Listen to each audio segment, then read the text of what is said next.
I'd like to call the meeting to order. I feel like I'm going to make a great speech here today, but I'm going to defer that to George Gillum, George Costa, one of the lawyers, and Mr. Edmonds. This is our 20th anniversary meeting, and it's nice to know after 20 years we'll get a new boardroom. Very nice, so Bobby, very nice. Mr. Secretary, would you call the roll, please? Mr. Hyde. Here. Mr. Harrell. Here. Mr. Carter. Mr. Dick. Here. Mr. Edmonds. Here. Mr. Gillum. Here. Mrs. Haley. Here. Mr. Costa. Here. Mr. Lambert. Here. Mrs. Poston. Here. Mrs. Quander. Here. Mrs. Schick. Here. Dr. Stevenson. Here. Mrs. Williams. Here. Mr. Williams. Here. I have a quorum, Mr. Chairman. Thank you, Mr. Secretary. The chair will entertain a motion to approve the minutes of the last meeting. So moved. Second. All in favor, say aye. Aye. Opposed, no.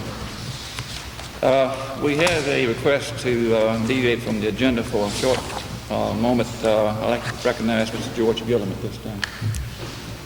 Mr. Chairman, as a very humble graduate of the University of Virginia, I would like to recognize, in light of the events of last Saturday in Charlottesville, our most distinguished graduate of the College of William and Mary, Mr. Harrell, our esteemed Vice Chairman. I would like to move as a binding resolution that Mr. Harrell be given 30 seconds to say whatever gloating, obnoxious things he wants to say. And then that we don't have to listen to another damn word the whole meeting. And I'll put that as a motion. You've heard the motion. All in favor, say aye. Aye. Opposed? No. Mr. Harrell, you have 30 seconds. The only thing I'll say is our actions speak louder than our words.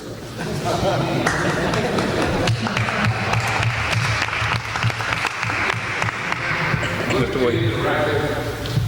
Mr. Gillum's introductory speech was so it might be important for the board to add as much to be humble about.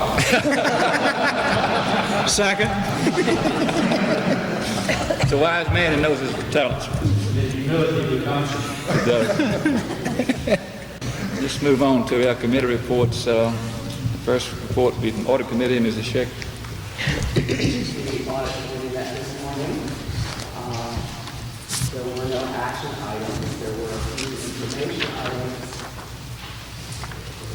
Following report to the Audit Committee, the Auditor of Public Accounts, the Thomas Nelson, the internal audit reports for the River, Rappahannock, and Virginia Highlands.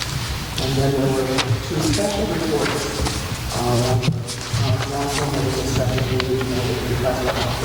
survey, and the summary of the investigation updated file status for the non-empire situation that began in February of '85. There will be no further business. The meeting was adjourned at 12:07. Are there any questions of the Audit Committee? We'll move to item B, the Budget and Finance Committee report. Senator Edmonds. Mr. Chairman, the Budget and Finance Committee met this morning, and the only action item we had to consider was the annual financial statements, which are the blue-bound book in front of you. We're all had a chance to go through them fairly thoroughly. If you have any questions, I'd be glad to refer them to Mr. Cottrell or someone else who could probably answer them.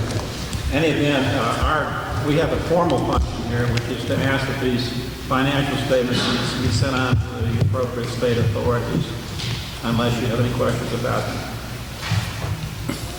Is that your motion? I so move. Second. Any questions? All in favor, say aye. Aye. All opposed, no. Motion carries. The second item, information items, the first information item is that we are now going to have an audit of the VCCS as a single institution. This audit will be available to us by June 30th, 1987. It comes about principally because of the federal requirements that any entity receiving more than $100,000 a year has to have an audit available every year to the United States government. And most of our institutions receive more than that amount of money. The movement, however, toward a single audit, or the audit of the VCCS as a single agency, is something that has been brought about the impetus in that direction, and it's emanated from this board. The local budget and finance committee a couple of years ago began to move in that direction, or suggested we move in that direction, and so we're seeing a cycle, or the end of a cycle, so to speak, and the fruition of some of our planning, and I think it might be interesting for the board to note that. The single audit has advantages and disadvantages. One of the greatest advantages is going to be that instead of having several different audit teams in different parts of the state with different interpretations and different requirements, we're going to have a single requirement, single set of requirements for this audit. Now, this ought to lend a little more uniformity to the audit procedure. If there are any questions about that, I'd be glad to try to answer them. Question, George? Okay. Second thing is the Equipment Trust Fund. As you all know, the bonds have been sold for the Equipment Trust Fund, and our needs, as indicated, are in 3 different categories. The first category is with regards to depreciable equipment. These general equipment needs run on the order of $30 million, and this is equipment that has been depreciated under the IRS guidelines, the descriptive guidelines for equipment. Our needs in the area of academic computers run on the order of $8 million, and in the engineering section, we have about $5.8 million in needs. As I understand it, we will probably be dividing about $3.9 million that we will receive from this trust fund in those three different categories. 1.8 million toward the general needs, 1 million toward the computer needs, and 1.1 million toward the engineering needs. Correct me if I'm wrong, Joe, but I think that's approximately what the distribution is going to be. As the years pass, we will continue to get more out of this trust fund, and we'll continue to replace the equipment that needs to be replaced, and we're looking forward to receiving these funds during this fiscal year, perhaps April or May of 1987, as I understand it. Any questions about the trust fund?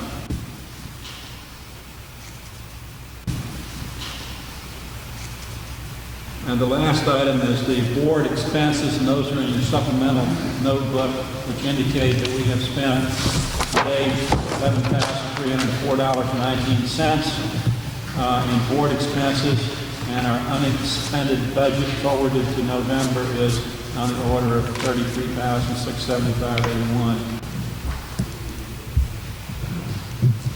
So you can see that we are spending at a rate that is generally within limitations of the budget that we set for this year for the board.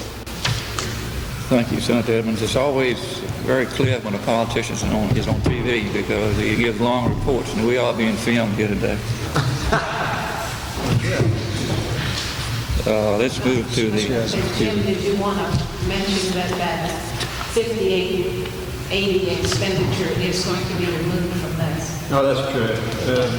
There is an item in the board budget, 5880, that really should be in a different category.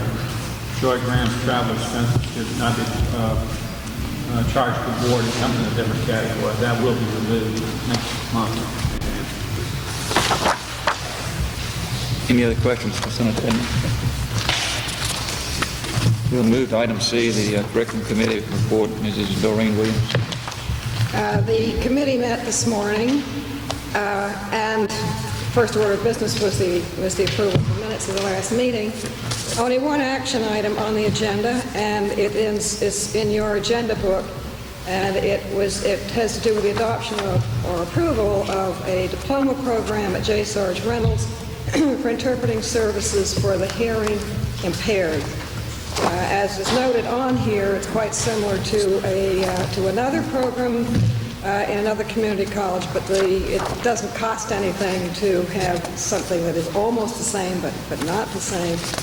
And so the committee recommends approval of this diploma program. Are there any questions on this issue? You've heard the motion. Is there a second? Any further discussion? All in favor of the motion, say aye. Aye. Opposed, no. Motion's carried. The rest of the committee time was given over to information items and discussion of various things. And there are several programs that have been discontinued, and as you know, the board doesn't vote on those, we just sort of look at them. One of them is the Computer Operations Certificate Program at Central Virginia, and I believe that another board member has a question about that. Yes, that gave me some concern, and I wondered why that was happening. I was under the impression that they were very fast-growing programs and that there was something to see about them, and I wondered what the problem was.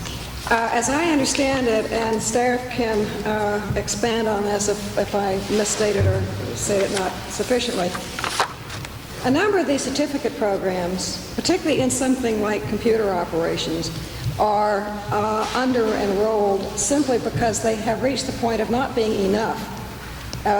The expertise that you acquire in a certificate program is not adequate. It's gone beyond that. And you will notice this, that it's been incorporated into the data processing major, so that it may be there was lack of enrollment, but that lack of enrollment may be because the students were finding that or the employers were finding that it was not adequate to the expertise level they wanted. Is that correctly stated? Is that in other words, this might be a good thing. It doesn't mean that there isn't a big emphasis on computer, because there may or may not be down there, but it simply means that the students may need more in-depth training than can be given under this certificate program. Any other questions? Thank you. Yeah. Is that okay, Ms. Clooney? Okay. Are there any other questions on the other discontinuances that are in your book? If not, we did talk and discuss at some length. If you look in your book to the articulation agreements section, there is an indication that there are discussions that are happening, and I think they're very exciting discussions that are happening down around the Virginia Highlands Community College area with some of the other colleges. And I would, if you, having read this, have any questions or any concerns about it, I would be glad to try to answer them. I think that I would hope that the board would agree that just let them keep talking and see what can come out of what looks like a pretty exciting program.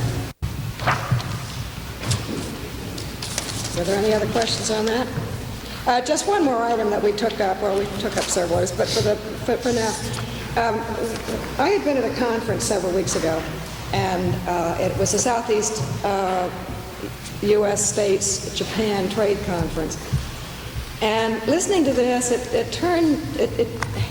there was at least one of the colleges in our system that is doing a fantastic program in reaching out to the Japanese community, and many of these are top management type people in all kinds of ways, not just language help, but also intercultural assimilation, that sort of thing.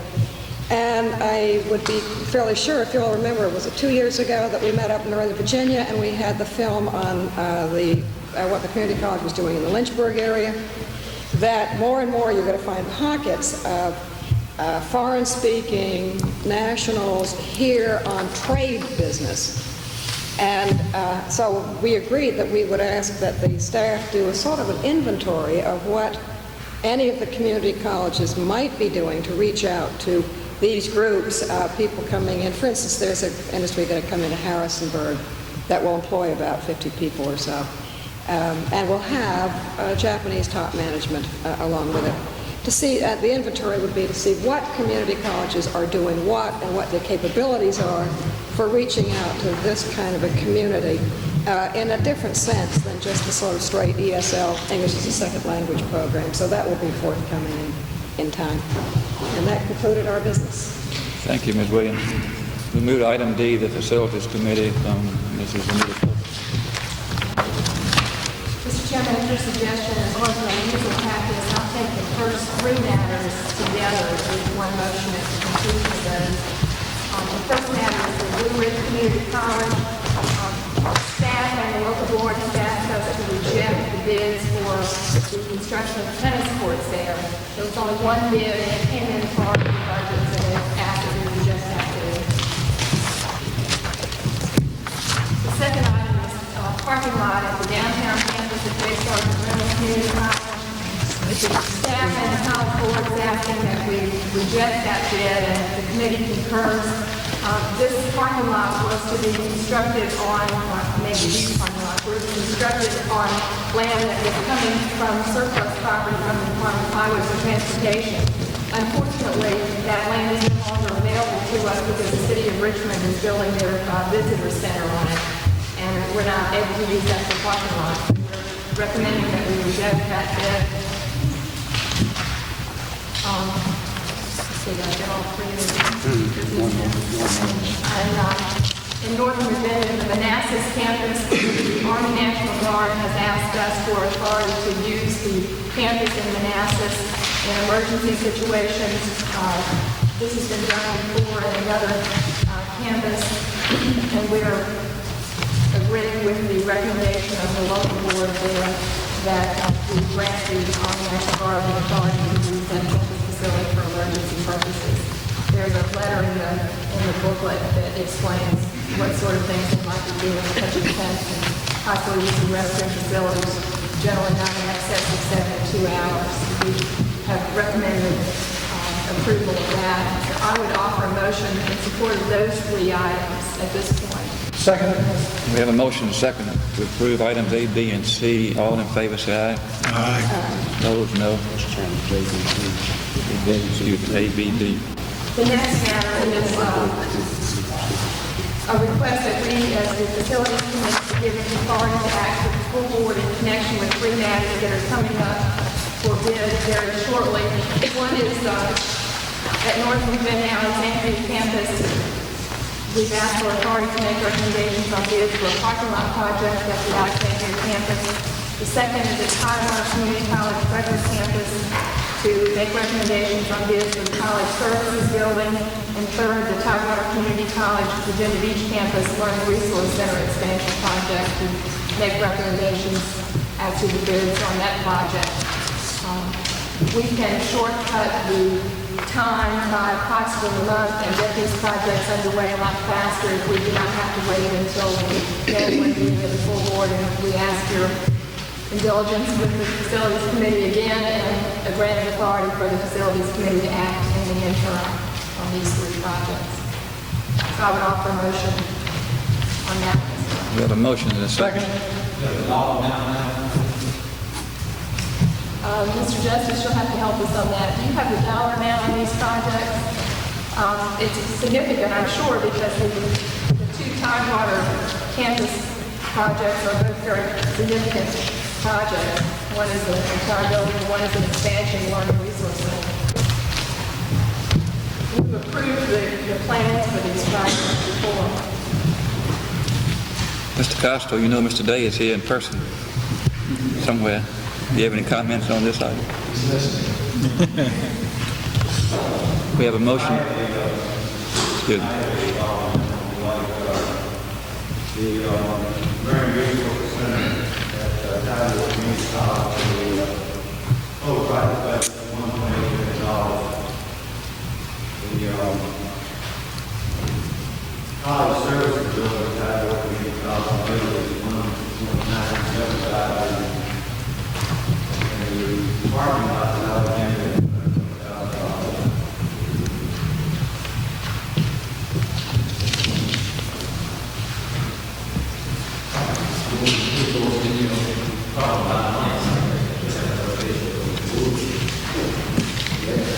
Good point, Mr. Lambert.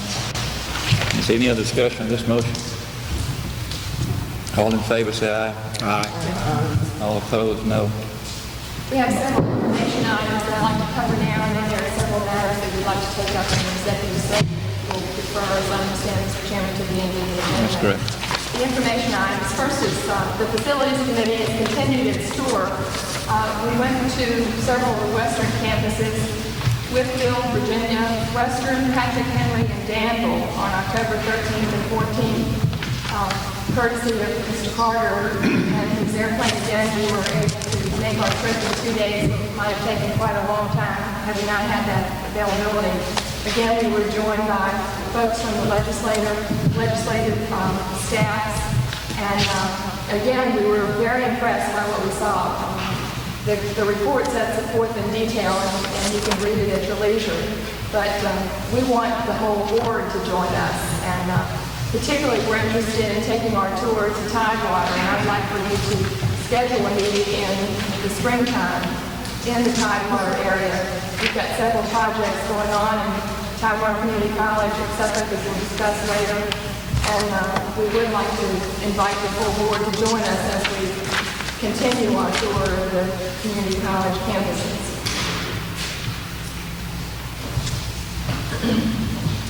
There's a brief status report on the pedestrian bridge problem at the Woodbridge campus in Northern Virginia.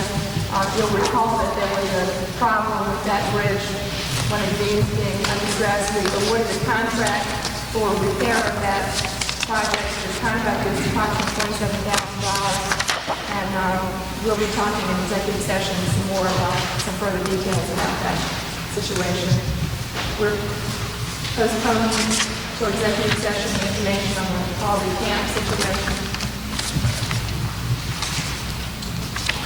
and on the Piedmont, Virginia situation. For your information, there's some data sheets on 2 leases which Rappahannock Community College has entered into with the Middle Peninsula Planning District Commission and with Mary Washington College. These don't come within our authority to approve, but there for your information, the college is cooperating with these other institutions and agencies and feels that much good is coming out of having individuals come onto the college campus. There's a status report in your book on the situation with Caswell Hall in Southwest Virginia. Our structural engineer and consultant, Hanover Engineers, has made another inspection of the premises this time after some of the facade has been removed. He feels much more comfortable with the situation. Will be giving us a report shortly, and it's believed that the repair of that facility may be less costly than we thought before. You'll see in your booklets a letter from Jeff to the VCCS president. We have asked that the staff assemble for us information with respect to all of the auxiliary enterprises. As we toured the campuses, we've learned that each of the colleges probably legitimately has a different way of handling food service, parking, bookstore, and we thought it would be very valuable information to get that information assembled so that we can analyze it, find out if we're doing the right thing, the wrong thing. Maybe we can circulate it from the system and some of the colleges can learn by others' experience. That would conclude my report for the time being. Thank you, Ms. Post. We'll move to item E, the Personnel Committee report by Mr. George Dillon. Mr. Chairman, the Personnel Committee worked long and hard over its action item. I particularly want to thank Lawyer Lambert and Mr. Williams for their dedicated and diligent service to this committee. We need to ask the board for authority to hold a special meeting on November 18th in Richmond to certify the candidates for the Danville Community College president. Because of the interview schedule, were we to hold that up for a regular meeting of the full board, we would delay the process some 6 or 8 weeks. I so move. We have a motion and a second. Second. Any discussion? All in favor, say aye. Aye. All opposed, no. Motion carried, Mr. Dillon. That concludes our report, Mr. Judge. Thank you, Mr. Gill. We'll move to the Chancellor's report. Thank you, Mr. Chairman. First, I want to introduce the president of Germanna Community College. You all are aware of Dr. Turner's appointment because you participated in it. Just to refresh your memory, Francis S. Turnage is a graduate of Duke, UNC Chapel Hill, and University of Virginia. He's been at Blue Ridge was at Blue Ridge for some 19 years. He was a professor there. He was an assistant to the dean. When he was a professor, he was an English professor, assistant to the dean, and he was dean of instruction for 6 years. As of November 1, just recently, he became president of Germanna Community College, replacing Marshall Smith, who had moved to the system's office. I want to introduce Frank to you. While his name is Francis, he's called Frank. Dr. Turnage, you can have a moment to speak to the board if you choose. Thank you very much, Chancellor. It's indeed a pleasure for me to appear before you and be officially received by you. I'm very challenged to have this opportunity to continue to serve the Virginia Community College system and college. I want to say that I'm extremely fortunate in following Dr. Marshall Smith at Virginia, and that really the pressure there. And I'm going to follow Dr. Smith is very tough at college. But I'm very excited to be here now. It's a very good situation here, and I look forward to continuing to serve this system, which I'm convinced is the finest college system in the United States of America. Thank you so much.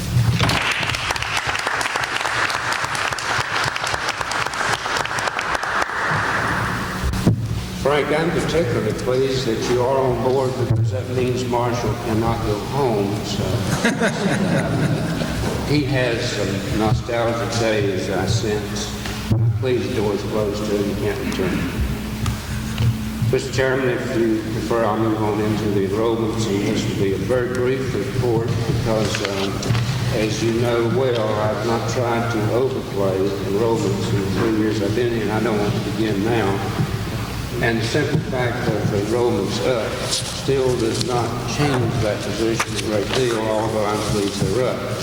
Just to give you some information more current than what you have, as of October the 17th, I'll give you 3 or 4 figures if you want to jot them down and not look at them later. The head count was up 6,056, which totals the highest head count ever in the VCCS. Now, the head count will mean faces, that number of people, uneducated head count. The FTEs, which are the more basic way of counting, a fall versus fall, a fall of 86 versus the fall of 85, that was an increase of 3,116 FTEs, or a 6% increase.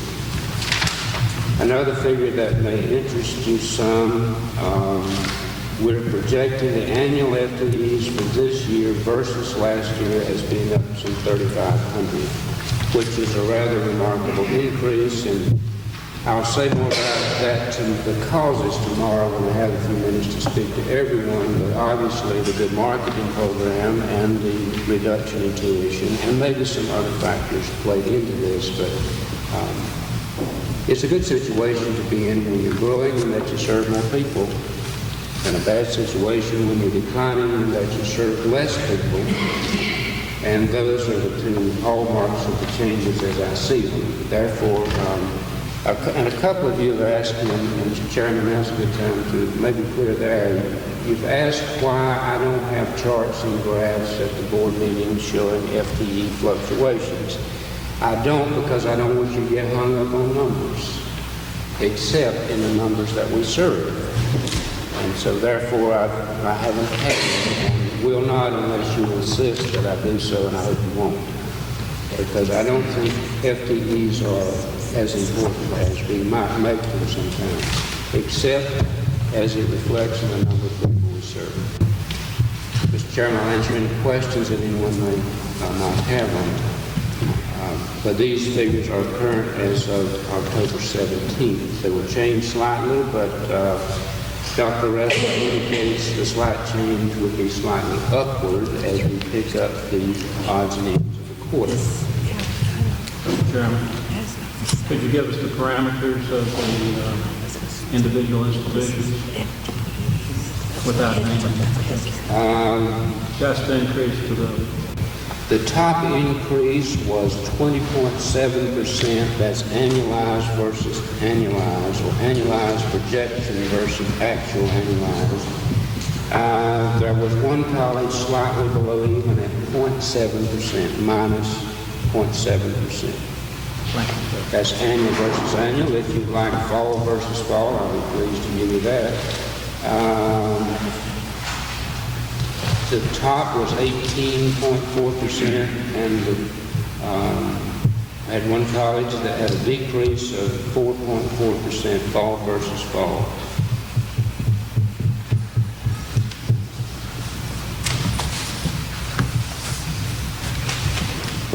Mr. Chairman, I have it broken down because anyone would like to see it.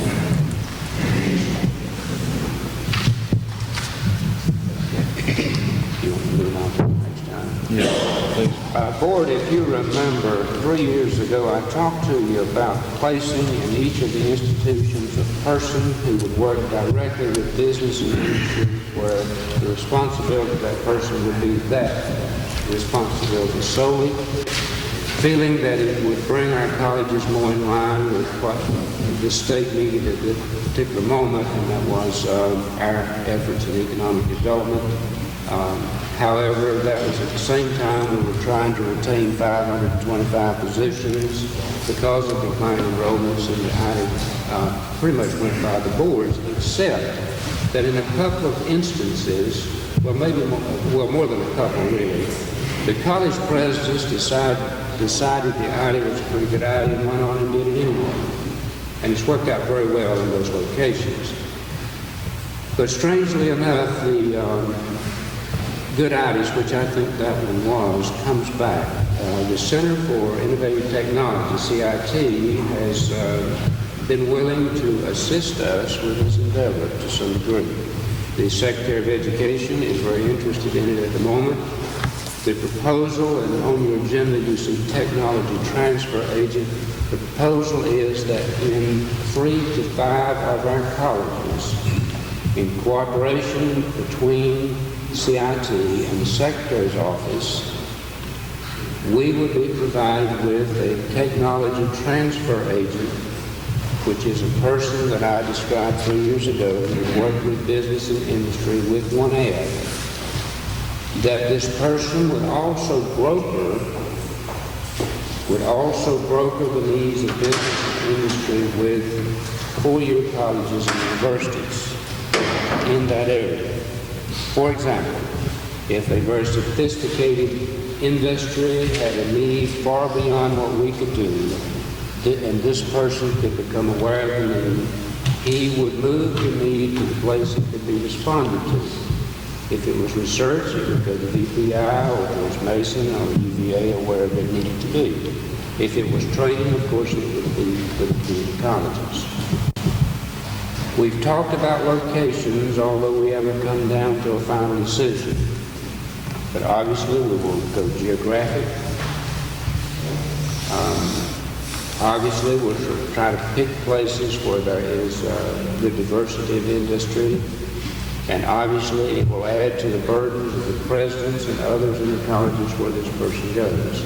These will be supernumerary positions that will not count in our allotment, would be provided by CIT and the Secretary of Education's office, and would be paid for by a combination of monies from them. I think it's a great opportunity for us because I thought it was a good idea then. I still think it's a great idea. And I'm real pleased that Ron Carey and Don Finley are in supporting the idea. So I can't give you more than that on locations because obviously Dr. Carrier and Dr. Finley are going to have some input into where they are, and obviously we are too. But hopefully by our next meeting, I can say to you we have 5 locations or 3 or 7, whatever it may be, and they are in the following places. But I think this is a very positive move for us, Mr. Chairman of the Board, and I'm very pleased. I have a promise that if it works well, therefore if it works well, it will spread to 23 colleges. Therefore, we want to be sure it works well. Therefore, we will be very careful about the placements with the hope of giving them as much chance of success as possible. But that's a very positive report on that, Mr. Chairman. I'm very pleased with it. And that's my report. Thank you, Dr. Hockaday. In the chairman's report, in the back of your agenda book, there are 2 resolutions concerning the passing of 2 former board members, Mr. Walker and Mr. Mears, and I have a motion. Is there a second? Second. All in favor, say aye. Aye. Opposed, no. Motion is carried.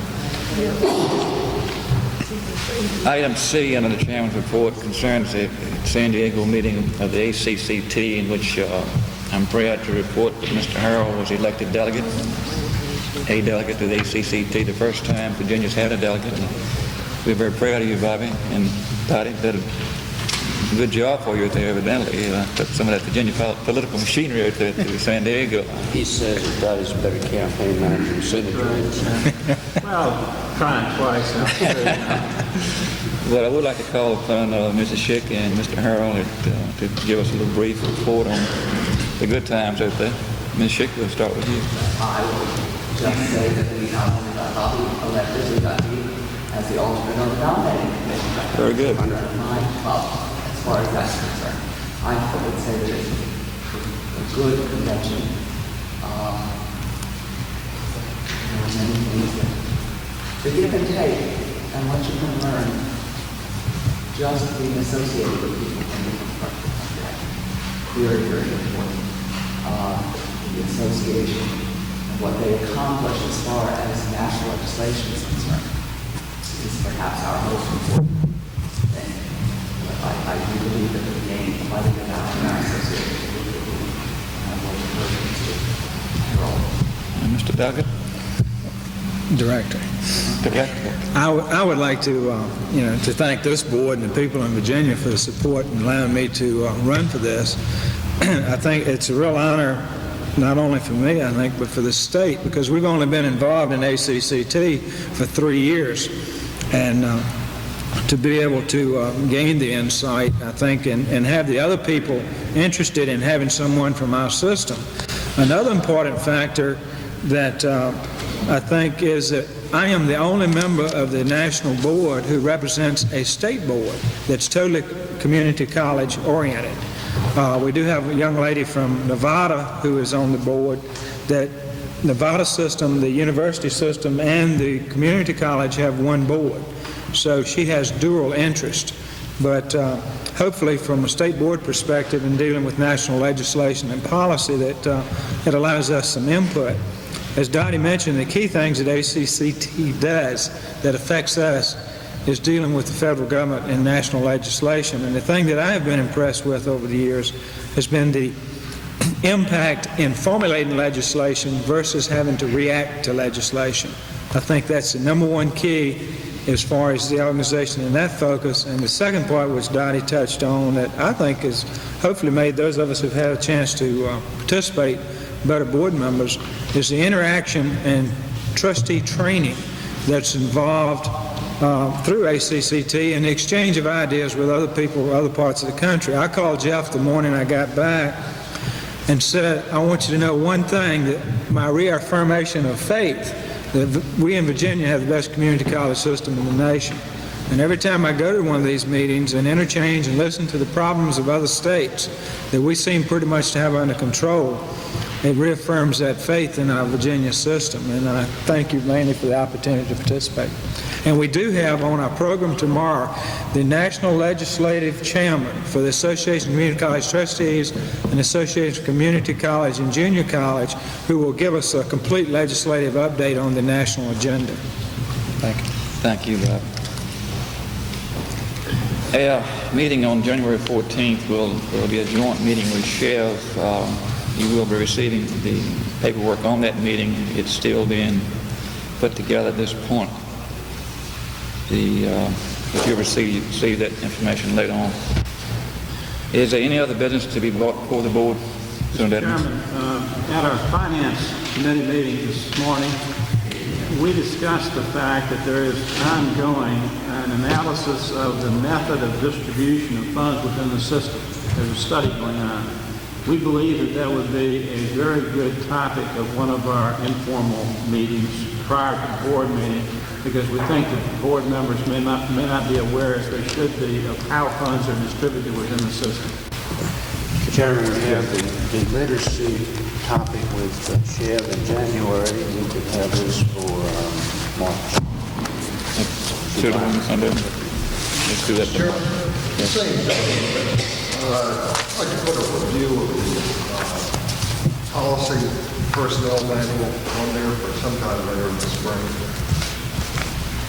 Mr. Chairman, as long as we're loading up the agenda way yonder, I would like to, depending on what happens with this inventory on what colleges are doing with the international groups of one kind or another, I think an exchange of information on what is being done would be very helpful and hopefully very interesting. I agree, Ms. Williams. You had that to the list, too. You could do as many as two at one time. You might also consider a brief presentation on the process by which a building becomes a building. I think Guy was giving a speech on that before. It might be helpful to give a concise presentation. When a building becomes a building, you put the name on it. The approval process, the accreditation process. The 37 checkoffs you have to go through. Anyone else have any business? Board meeting is adjourned.